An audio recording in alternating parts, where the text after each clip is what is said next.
अस्सलामुअलैकुम, आप देख रहे हैं होराइज़न न्यूज़ HD। खबर शामिल करते हैं साहिवाल से। साहिवाल डिप्टी कमिश्नर वाजिद अली शाह का अचानक दौरा चीचावतनी। तहसील अस्पताल के मुख्तलिफ हिस्सों की सफाई और मरीजों को दी जाने वाली सहूलियात का जायजा लिया।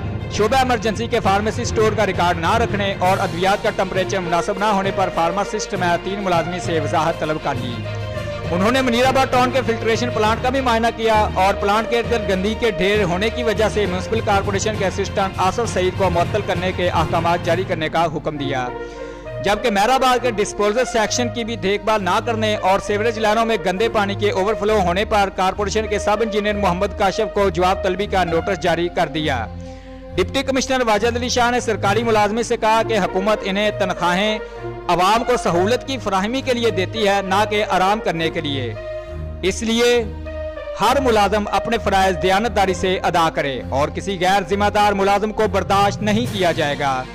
उन्होंने कहा कि म्यूनसिपल इदारों के 2 ही बुनियादी फंक्शन हैं, एक आवाम को पीने का साफ पानी फराहम करना और दूसरा सफाई। और अगर ये दोनों जरूरी सहूलियात भी दस्तयाब ना हों तो फिर जिम्मेदारों के खिलाफ सख्त एक्शन लिया जाना चाहिए। इससे पहले डिप्टी कमिश्नर वाजिद अली शाह ने शाम गए THQ अस्पताल चीचावतनी का दौरा किया। असिस्टेंट कमिश्नर चीचावतनी राना शाहद नदीम भी उनके हमरा थे। उन्होंने इमरजेंसी, गायनी और दीगर वार्ड चेक किए और रोस्टर के मुताबिक डॉक्टर्स और पैरामेडिकल स्टाफ की ड्यूटी भी चेक की। डिप्टी कमिश्नर ने दाखिल मरीजों की इयादत की और लवाहिकीन से तिब्बी सहूलियात और अद्वियात के बारे में मालूमात हासिल की। उन्होंने अस्पताल के कोरोना वैक्सीनेशन सेंटर का भी दौरा किया। रिपोर्ट मोहम्मद हमार रजा, इंचार्ज मैदगान, होराइज़न न्यूज़ HD।